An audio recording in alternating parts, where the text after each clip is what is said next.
Good day. I am Felix J. Knight, and this is Satanic Perspective.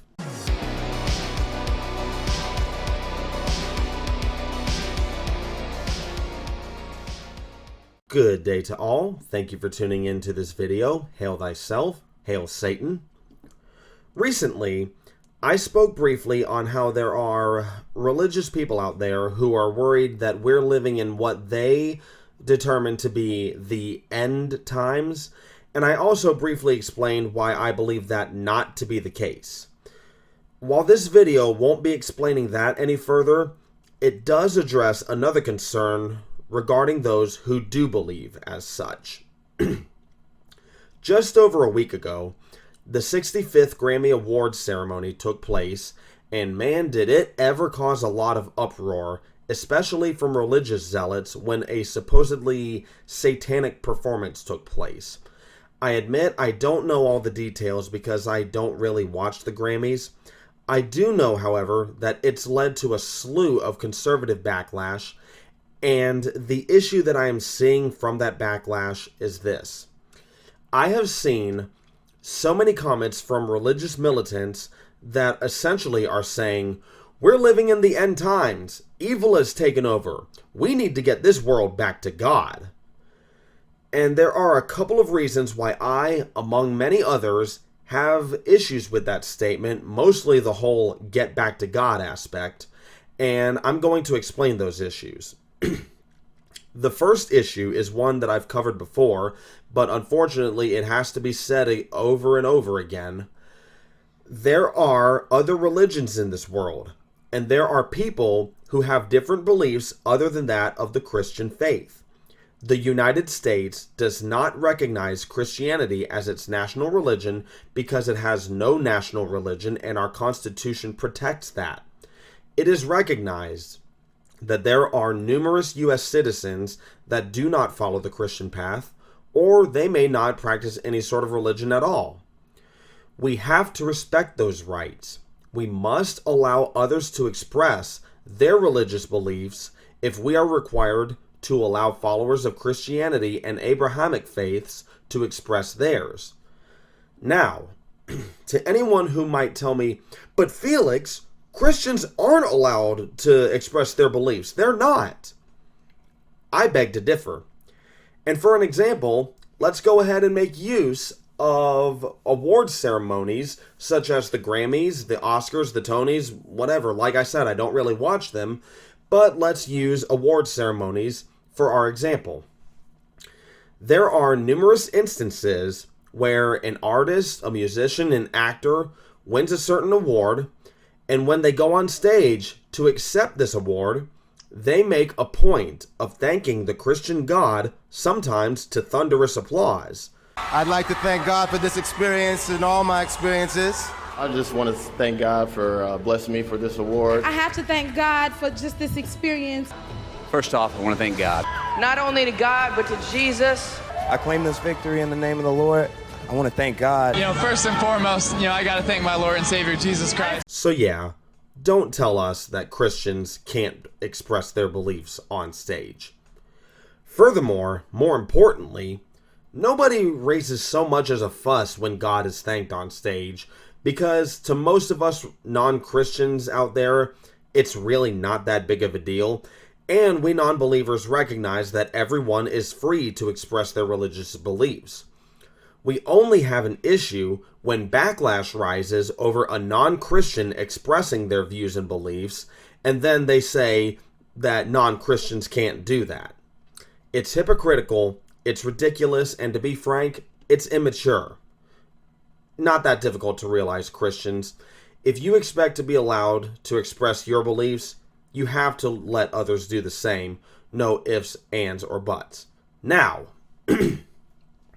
we've covered the issue of hypocrisy and the need to respect everyone's religious views, so let's move on to the next, and here it is.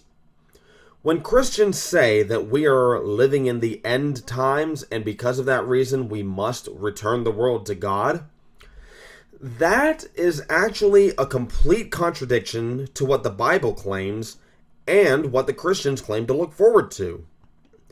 According to biblical scriptures, specifically the book of Revelation, the prophet known as John the Divine had a vision about the supposed second coming of Christ, in which the world is destroyed, evil is defeated, the final judgment is passed, and all Christians are allowed access into heaven, while all the supposed sinners burn in hell for eternity.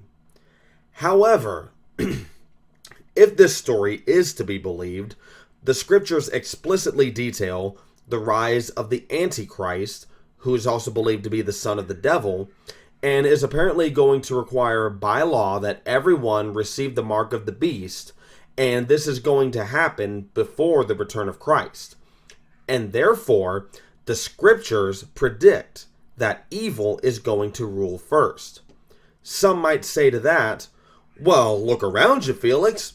Everywhere there are signs of evil rising to power. What do you say to that? To that, I say that while I do see why some of you might believe that these are signs of the end of days, my issue is actually not with the signs that everyone is claiming to see. The issue lies when people say, let's get this country back to God. Let's get the world back to God.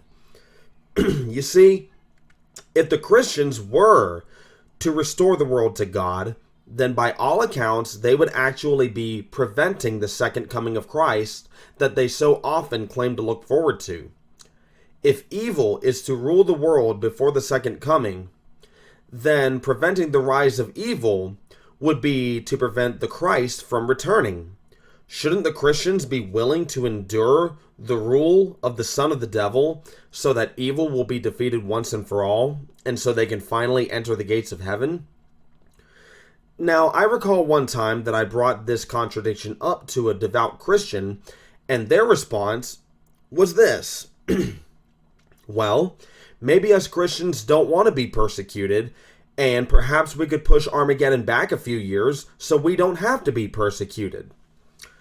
There are 3 problems that I have with that particular argument, and each problem lies within each topic of that argument. Those topics being, we don't want to be persecuted, let's postpone Armageddon, and so we don't have to be persecuted.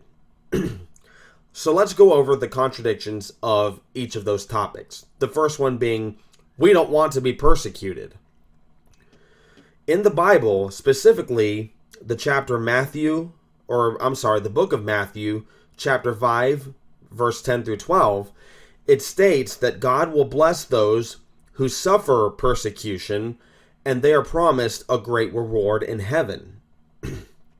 It also states in Luke 9:26 that anyone who is not willing to face persecution for the sake of their God has earned his shame. This tells us that any Christian who knowingly avoids persecution is likely not as devout of a Christian as they claim to be, which is generally and understandably frowned upon. The next argument that we're going to is when they say that they want to postpone Armageddon. Once again, this goes completely against what the Christian scriptures teach. There are several different verses that teach Christians that God's timing is perfect, and it is up to them not to question God's timing, but instead to trust Him. When a Christian says that they want to postpone the end times, then they are essentially telling their God that they do not trust Him to come back at the right time, even though they constantly preach in sermons that God's timing is to be trusted. But here they are, wanting to postpone the final judgment through getting the country back to God. And then finally, the final topic is when they said, so we don't have to be persecuted. To me, that's pretty much saying, I don't want to suffer. Let the suffering happen to another person. Anyone looking at such a phrase can easily deduce this as a selfish statement. And again, there are instances in the Bible that speak against selfishness and says that one should put others before themselves. This is another form of hypocrisy, exercised by Christians because they brag about how closely they followed the scriptures they were taught. Yet one of the arguments for trying to quote-unquote restore a nation to God is because they would rather have another person suffer in the future as opposed to facing persecution themselves. Now, all in all, what I'm seeing from many of these Christians when they say that the world needs to return to God, it comes down to two things: militant Christianity and fear. Whenever a belief, virtue, or demonstration from another faith is expressed, the Christians, without hesitation, express their anger that something non-Christian is being allowed, and then they go into a tirade on how America and the rest of the world needs to be a Christian nation, a Christian world, the rest of the other religions or beliefs be damned, no pun intended. In their eyes, the rest of the world must bow to their God and their God alone, regardless if they believe otherwise or no. This is where we see the hateful, militant aspect of Christianity. And as I've said before, there is no place here at all for militant zealousness. And then we have people trying to turn the nation into a Christian nation because they don't want what they call evil to rule over the world, despite their own scriptures saying that it is merely a necessary step toward the glory that awaits them in heaven. I recently heard a Christian speak at a city meeting, and during the time they were permitted by the city council to speak, they said aloud, "Every day I pray that God will eradicate all evil from this world," even though it's taught by the church that the world is an evil place and that it's run by the devil and that evil cannot be completely removed from this world. So when I see people begging for their God to remove sin, to remove evil, and then urging repentance and a Christian way of life wherever they go, I really cannot see their motive being anything else but fear of what the scriptures are predicting. And once again, I see this as highly hypocritical since they are not wanting to abide by the teachings of their Bible. So, to those out there, especially American citizens who saw the Grammys and then began rambling on about how this nation has turned to the devil, to sin, and that we need to get back to God, you need to relax. No one is outlawing Christianity. I've said it before. All that's happening here is that this nation is beginning to respect other people and their beliefs. And if you have a problem with simply respecting other people's beliefs, then perhaps you should look at yourself, because you could very well be the problem. American Christians vocally pride themselves on being an American where everyone can have freedom. Yet, some of them try to say that certain people and certain beliefs don't deserve freedom. And that is not what being American is about.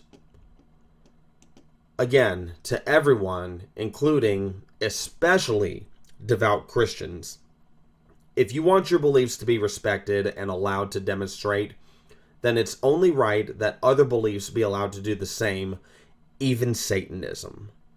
And just like when you say to non-Christians that if they don't like Christianity, then they should just look the other way instead of protesting, well, much in the same way, if seeing a performance at the Grammys offends or upsets you, then simply change the channel or turn the television off and stop protesting against the respect of other people's beliefs.